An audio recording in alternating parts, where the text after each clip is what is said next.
Levez-vous, battez-vous, osez, racontez. Bonjour à tous et bienvenue sur la matinale de C'est Direct. Une émission qui vous met en joie et qui vous permet de débattre sur les faits de société. Mais ce matin, nous ne sommes pas seuls. Je suis toujours accompagnée de deux belles dames, mais aussi d'un invité très particulier qui va débattre avec nous ce matin sur les violences conjugales. Mais avant de commencer, Naomi, ça va, tu vas bien? Toujours, comme d'habitude. Oui. Je vais très bien, Mac. Et toi? Je vais bien, merci. D'accord. Monsieur Joey Bina Washington, bonjour. Bonjour. Vous allez bien? Merci, très bien. Très heureuse et honorée d'être parmi nous ce matin. Merci. Mais avant de commencer, monsieur, nous, chaque matin, on met d'abord de la bonne humeur avant de rentrer dans le vif du sujet. Alors, Naomi, c'est quoi le coup de cœur de ce matin? Bon, vu que la musique permet de détendre les émotions, donc mon coup de cœur de ce matin, je vais vous proposer un son de Nelly Maman National intitulé C'est mon gars. Ça vient d'être publié il y a 2 semaines, donc pour ce matin, j'ai préféré qu'on puisse un peu s'ambiancer sur ce son en fait. Alors, écoutons C'est mon gars de Nelly Maman National. Hey, my name is Nelly M, le maman national, you know my name. So, Johnny Clays, joue-moi avec les mains. Ce que tu laisses, nous on prend. Hey, le gars que tu traites de vilain, c'est mon gars. Le gars que t'avais bloqué, c'est mon gars. T'as jeté, j'ai ramassé, c'est mon gars. L'ex de ta copine, là, c'est mon gars. Plein de lait, on prend ça. Plein maillot, on prend ça. T'as laissé, on prend ça. À checker, on prend ça. Placali, on prend ça. Violet, on prend ça. On connaît un bâton, on prend ça. On prend ça. Ah, c'est mon gars. Tu ne peux pas le laisser, ouais, c'est mon gars. Ah, c'est mon gars. T'as bloqué, je t'ai bloqué, c'est mon gars. T'as vu, elle a pété son bigot. Elle m'a vu dessus, sur son fond d'écran c'est beau. La petite veut jouer à papa et maman avec mon Joe. Une affaire de goûter laissée pour une pour la route. Ah, ça c'est quoi ça? Le même que t'avais laissé, j'ai façonné, tu veux? Ah, inge simbavé. Sinon ngena munu confike banda boubia. Le gars tu traites de vilain c'est mon gars. Le gars que t'avais bloqué c'est mon gars. T'as jeté, j'ai ramassé, c'est mon gars. L'ex de ta copine là c'est mon gars. Plein de lait, on prend ça. Plein maillot, on prend ça. T'as laissé, on prend ça. À checker, on prend ça. Placali, on prend ça. Violet, on prend ça. On connaît un bâton, on prend ça. On prend ça. Ah, c'est mon gars. Tu ne peux pas le laisser, ouais c'est mon gars. Ah, c'est mon gars. T'as bloqué, je t'ai bloqué, c'est mon gars. Joli bébé a grandi, tant pis pour les teasers. Tapé sur les jaloux, y a pas de rivalité. J'ai bloqué, rakata, rakata, rococo, rocoto, kakaka, katalai, makata. Hey, tapé sur mon dos. Tu veux ton plantain, faut s'aimer dans l'élevage. Hey, bloquer la tisa, les catés. Je fais les contrôles décalés. Dans cette affaire, t'es locataire. Maman nationale titulaire. Le gars, tu traites de vilain, c'est mon gars. Le gars que t'avais bloqué, c'est mon gars. T'as jeté, j'ai ramassé, c'est mon gars. L'ex de ta copine, là, c'est mon gars. Plein de lait, on prend ça. Plein maillot, on prend ça. T'as laissé, on prend ça. À checker, on prend ça. Placali, on prend ça. Violet, on prend ça. On connaît un bâton, on prend ça. On prend ça. Ah, c'est mon gars. Tu ne peux pas le laisser, ouais, c'est mon gars. Ah, c'est mon gars. T'as bloqué, je t'ai bloqué, c'est mon gars. Ah. Hey, King Wiz, tu veux titulaire ou Tisa? À toi de choisir. Maman Soleil One, Pascal Mavungu. On prend ça. Alliance Bungu. On prend ça. Jordi LK, Nordigami. On prend ça. Empereur Mara. On prend ça. De retour sur ce plateau, après avoir entendu le chant de Nelly Maman C'est mon gars, et nous rentrons effectivement dans le vif du sujet. Alors Naomi, ce matin, je vous ai ramené un plat très chaud sur les violences conjugales. Qu'est-ce que tu en penses? Bon, déjà, les violences conjugales, c'est un sujet très complexe, si je peux dire, et très sensible. Mais nous devons savoir que les violences conjugales ne s'arrêtent pas sur le plan physique, mais aussi sur le plan économique, le plan sexuel et surtout sur le plan psychologique. Parce que les femmes ont souvent tendance à dire que non, voilà, j'ai été battue par mon mari, par mon chéri.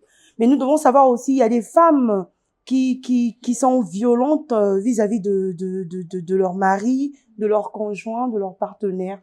Donc, parlons de la violence en étant conjugale sur le plan peut-être sexuel. C'est de part et d'autre. Donc, ça peut être de la femme, du côté de la femme, comme du côté de son conjoint.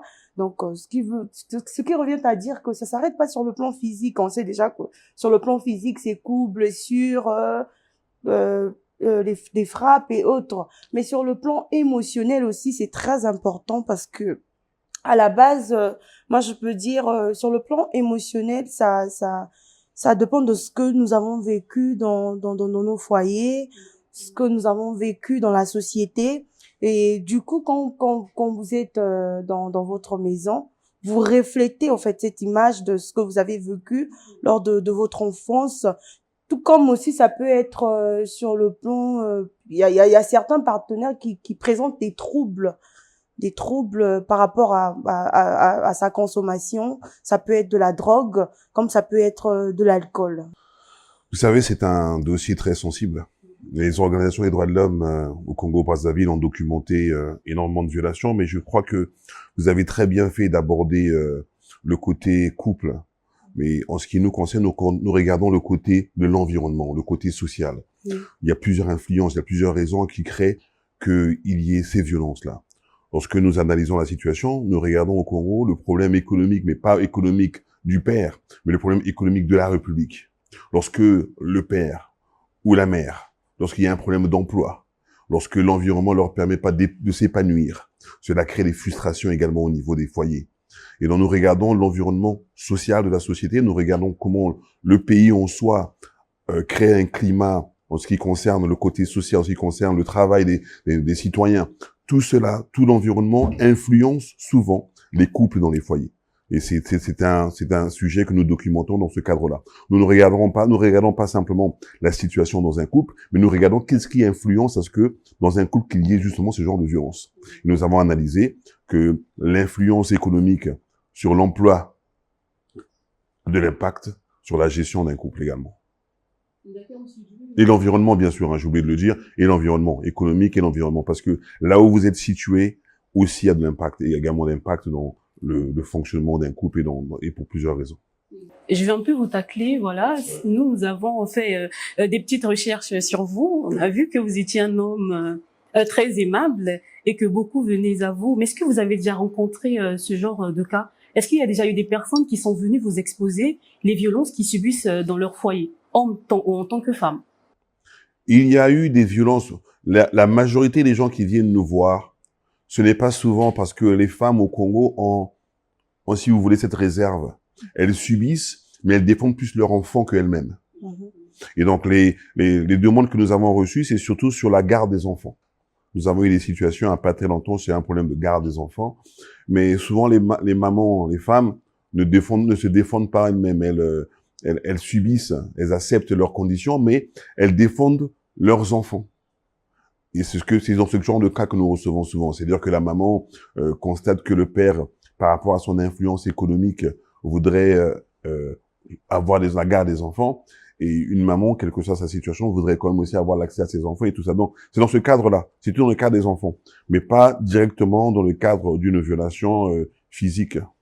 D'accord, mais Wivine, qu'est-ce que tu en penses de ces femmes qui se font battre tous les jours, mais qui restent sous prétexte qu'ils doivent rester pour les enfants? Qu'est-ce que tu en penses de ces femmes, étant donné que tu es une mère au foyer aussi? Effectivement, c'est triste parce que beaucoup de femmes souffrent, mais en silence.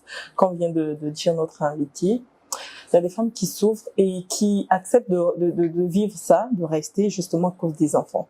Et se dit, si aujourd'hui je pars de ce foyer, comment vont rester mes enfants? La femme qui viendra après moi, peut-être, elle va maltraiter les enfants. Et aussi, parfois, c'est une dame qui ne travaille pas. et se dit, si je m'en vais, je vais partir, mais je vais dans ma famille, comment est-ce que les gens me verront? Je vois comment est-ce que je serai vue dans la famille, à l'église, dans mon entourage. Comment est-ce que les gens parleront de moi? C'est par honte, les femmes préfèrent rester, souffrir en silence, au lieu de partir et revivre normalement sa vie. Voilà. Donc, je pense que les femmes restent pour ce genre de raisons. Elle est là et souffre et préfère rester parce qu'elle a des enfants, parce qu'elle n'a pas d'emploi, tu vois. Elle se dit, si je pars, c'est le monsieur qui s'occupe de moi, c'est lui qui donne à manger, tu vois. Et c'est triste de voir. Oui, je voudrais préciser que la société congolaise culturellement influence beaucoup les dames, les mamans, à rester dans les foyers pour une certaine stabilité selon leur conception, une certaine stabilité de l'évolution des enfants. Mais je pense qu'en 2025, aujourd'hui, il faut analyser les choses autrement. Il n'y a pas de raison à souffrir parce que on doit s'occuper de... Non, il n'y a pas de raison à ça. L'intégrité physique des personnes, la vie en général, le bonheur des gens ne consiste absolument pas à être cloîtré dans un seul endroit parce qu'on considère qu'on doit sauvegarder certains intérêts. C'est une situation culturelle qu'il faut dénoncer. Il faut dénoncer cela. Il faut dénoncer cela, mais aussi, je tiens à vous dire, et là, je peux vous tacler vous à votre niveau, c'est que j'ai quand même l'impression qu'au Congo, les femmes n'ont pas assez d'engagement, n'ont pas trop d'engagement sur leurs conditions de vie. Vous constaterez très bien, même partout, hein, elles sont très peu représentées. Que ça soit dans les institutions, que ça soit, elles sont très peu représentées. Et elles ne parlent pas assez de leurs conditions. Elles n'imposent pas assez, quand je dis imposer par une revendication sociale, une revendication populaire. Parce que pour moi, je considère que c'est la seule méthode de changer les lois, de changer les habitudes. Hein. Et donc, nous demandons régulièrement qu'il y ait évidemment de la pédagogie, mais qu'il y ait aussi un renforcement au niveau de la visibilité des femmes dans leur engagement dans la société, pour justement régler tous ces problèmes-là qui ont surtout tendance à les asphyxier et à leur empêcher d'avoir une vie cohérente. Monsieur Joey, vous pensez pas que il y a certaines femmes qui sortent avec des hommes influents, mais qui ont peur de dénoncer plutôt, de peur qu'ils aient des problèmes ou encore des répercussions, parce que c'est aussi fréquent. Il y a plein de femmes qui en vivent, mais ils ont peur en fait de l'influence que la personne. Je pense pas que il y a seulement le fait d'avoir peur. C'est le fait qu'une société, lorsqu'on a peur, on a simplement le besoin d'aller vers une société où il y a des lois. Oui.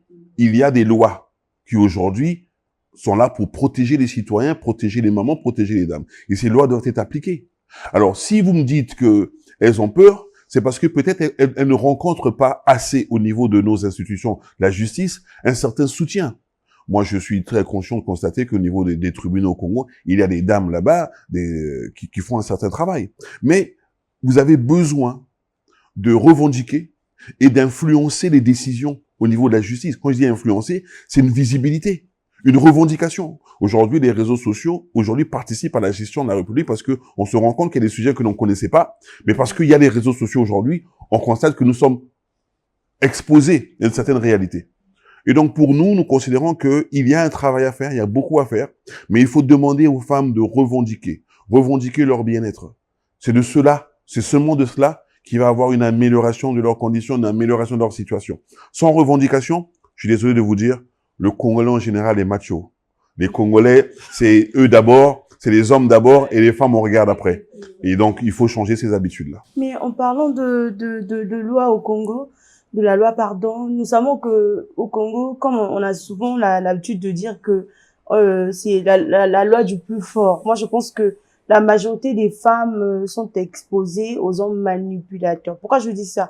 Parce que la plupart des hommes ont tendance à faire croire aux femmes que voilà, si aujourd'hui on a des problèmes dans le couple, ou peut-être il y a de la violence dans notre couple, c'est parce que c'est toi la cause ou la source de tous nos problèmes. Voilà pourquoi il y a certaines femmes qui ne préfèrent pas briser le silence, elles préfèrent souffrir parce qu'elles se disent peut-être je suis la cause du fait que mon mari me bat, ou je suis la cause. Il faut changer ça d'ailleurs. Voilà. Donc l'objectif c'est de changer justement ça. L'objectif c'est de sortir de cette omerta, de sortir de cette situation pour qu'il y ait leur épanouissement.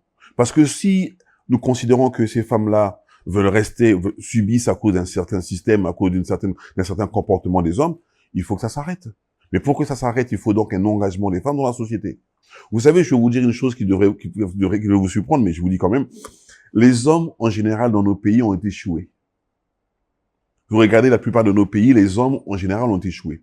Pourquoi? Les hommes, ils sont en fonction. La plupart du temps, quand vous regardez dans les institutions, dans les ministères, ce sont les hommes qui sont en fonction. Mais regardez le résultat de leur travail. Les routes sont pas bonnes, oui. La situation n'est pas bonne, mais c'est toujours les hommes qui décident. Alors, il faut donner aux femmes, moi je considère, et avant moi, beaucoup l'ont considéré, les Thomas Sankara et autres, qu'il faut donner la place à la femme parce qu'elle est beaucoup plus sensible. Il faut lui donner la liberté aussi d'accompagner les décisions. Oui.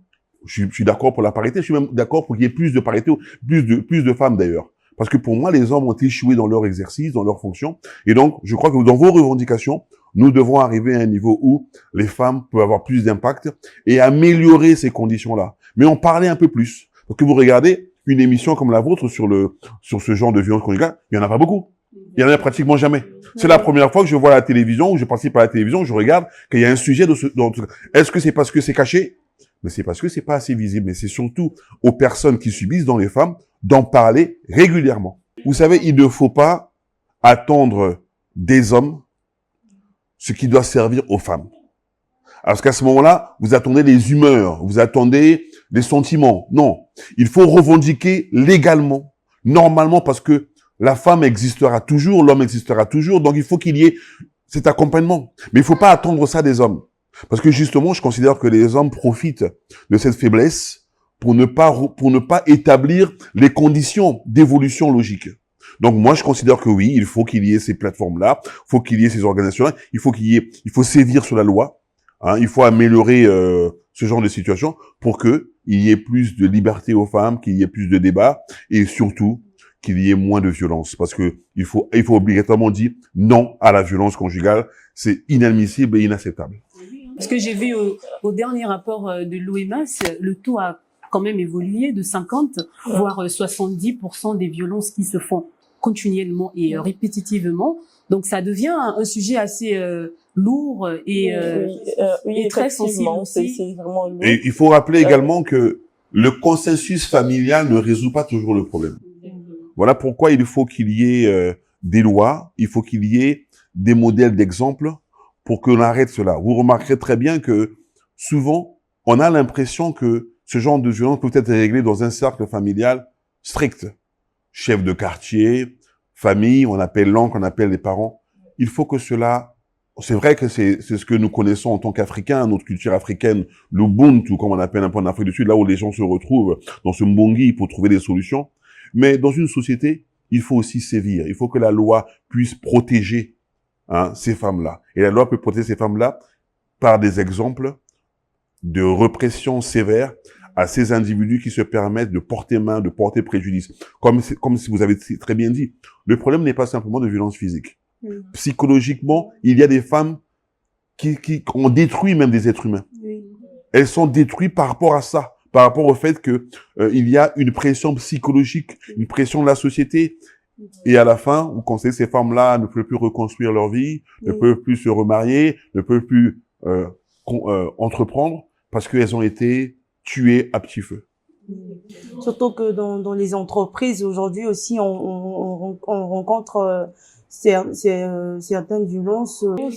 C'est une violation systématique et très grave qu'il y ait justement ce chantage. C'est-à-dire qu'aujourd'hui, certaines femmes sont exposées à un chantage physique, sexuel, comme vous l'avez dit, pour obtenir une fonction, pour obtenir. Mais il faut dénoncer cela. Il faut dénoncer. C'est en dénonçant. Regardez le fameux problème qu'il y a dans les écoles, dans les universités.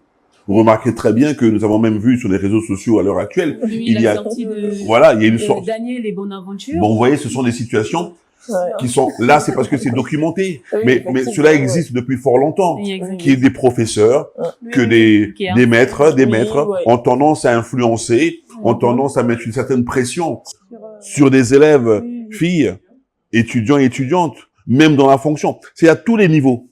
C'est à tous les niveaux. C'est au sommet de l'État, c'est à tous les niveaux partout. Mais justement, pour changer cela, il faut donc que ces femmes-là prennent leur bâton de pèlerin et qu'elles dénoncent. Je suis très heureux de voir qu'il y a certaines femmes, même au niveau du gouvernement, lorsqu'on regarde, qui se battent pour les femmes, pour les mariages, pour les veuves et tout ça. C'est une très bonne chose. Il faut saluer cela. Mais il faut continuer à dénoncer. Parce que dans une société, il est inadmissible que vous ne soyez pas jugé par rapport à votre compétence, par rapport à autre chose, par rapport à vos faveurs et par rapport au fait que vous allez finalement vous laisser entraîner dans quelque chose qui est, pour moi, une violation systématique des droits des femmes. Certaines femmes aussi, c'est vrai que oui, des violences, elles sont assez récurrentes, mais à certaines femmes aussi, vous pensez pas que nous aussi, souvent, on a une part de responsabilité dans ces violences, parce qu'il y en a certaines qui arrivent au boulot dans des tenues très séduisantes, et qui poussent l'homme aussi à avoir alors, je vais vous dire une chose. Pour nous, les organisations des droits de l'homme, nous n'accuserons jamais, au grand jamais, le fait que les femmes veulent s'habiller comme elles veulent. À travers le monde, il y a, dans tous les pays du monde, c'est vrai, il y a des codes vestimentaires, mais je ne vois pas les femmes arriver ici totalement débraillées. Il faut laisser et donner la liberté à ces femmes de vivre leur vie. Elles veulent s'habiller, elles n'ont qu'à s'habiller comme elles veulent. C'est ça la liberté. Mais vous ne pouvez pas condamner aux gens, condamner des victimes parce que aujourd'hui elle veut se mettre un petit décolleté parce qu'elle veut se faire, elle veut être à l'aise et non parce que mais elle est libre. Donnons la liberté à ces femmes-là d'exprimer leur volonté, de s'habiller comme elles veulent. Nous sommes africains, c'est vrai. Nous avons des valeurs, c'est vrai. Mais la femme africaine, elle aime bien serrer, comme on dit, les putas. Ça fait partie de ça, de son élégance. Où est le problème? Mais vous, il faut dire, quand ces femmes-là font ça, elles s'attendent pas à ce que certains pervers considèrent que c'est pour les attirer. Non, c'est leur séduction personnelle. C'est leur manière pour elles de se sentir à l'aise. Nous ne pouvons pas les condamner. Il faut les laisser vivre, mais il faut surtout condamner celui qui a et qui voudrait imposer ou passer à l'acte. Hein? Donnons votre liberté. Et puis, c'est une référence du Congo. Mais à travers le monde, vous voyez très bien, comme vous avez dans certains pays, surtout là où il fait très chaud, certaines femmes aiment bien être en tenue, voilà, vous comprenez? Surtout lorsqu'il fait très chaud dans certains pays. Donc, faut leur donner cette liberté-là. Je ne les accuse pas, et nous, par principe, dans les droits de l'homme, nous n'accusons jamais les victimes. C'est le perpétrateur, c'est celui qui commet, qui a la faute. Oui. Mais c'est pas forcément le fait d'être sexy. Ça veut dire que voilà, je suis en train de séduire les d'allumer. gens. Surtout que oui, d'allumer voilà. les gens, parce que déjà surtout que à la télé, quand on vient, il y a aussi le côté image. Il faut vendre ton image, ça peut t'attirer des publicités, mais on peut que les hommes sont éternellement insatisfaits, donc. C'est vrai, nous l'acceptons. Les hommes, nous l'acceptons, c'est vrai. L'homme est un éternel insatisfait. C'est totalement vrai. Oui. Ah mais bon, avant de chuter, Naomi et Wivine, vous en tant que femme de prière, beaucoup de prières, est-ce que vous pensez que les églises aussi influencent les femmes selon les violences conjugales? Par exemple, je vais voir mon pasteur, je vais exposer le problème, je vais dire à mon pasteur, je subis ça, mais il va me ramener avec des versets bibliques afin de me dire, reste, supporte, tu dois avoir un gros cœur. Est-ce que vous pensez que les pasteurs aussi, ils ont une part de responsabilité pour des femmes qui restent juste dans des foyers et subissent ces violences?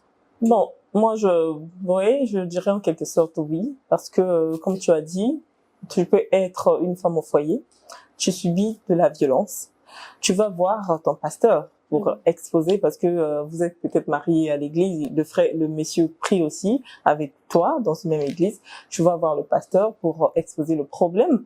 Au lieu peut-être que le pasteur appelle le monsieur pour l'écouter aussi, ben il te demande de supporter, tu vois, de prier, de laisser tout entre les mains du Seigneur et que ça allait passer. Et moi, je dirais à la femme qui me suit aujourd'hui que non, il faut dénoncer. Au lieu de supporter, de mettre à la prière. Non, c'est physique. C'est toi qui souffres, en fait. C'est pas le pasteur qui souffre, c'est toi qui souffres dans ton foyer. Et il faut vraiment dénoncer ça. Il faut dénoncer ça. Monsieur Joey, pour clôturer ce débat, quel est le conseil que vous pouvez donner à ces femmes qui vivent l'harcèlement ou encore des violences conjugales? Le seul mot, c'est la dénonciation. Le seul mot, c'est de savoir que dans cette société, vous n'êtes pas seul. Même si dans votre maison, vous avez l'impression parfois d'avoir personne pour vous entendre, il y a dans la société d'autres personnes qui ont la liberté de pouvoir vous accompagner, qui ont la volonté de vous accompagner. Je ne trouve jamais de bouc émissaire aux conditions des gens. je ne dirai jamais que c'est à cause d'une église ou c'est à cause, non. Les gens sont responsables de leur vie et doivent assumer malgré leur choix. Nous avons, c'est vrai, une influence spirituelle, mais peu importe. La société congolaise a des lois. Et lorsque on abuse de vous, lorsqu'on vous fait du mal, lorsque vos conditions de vie ne sont pas acceptables, il faut dénoncer.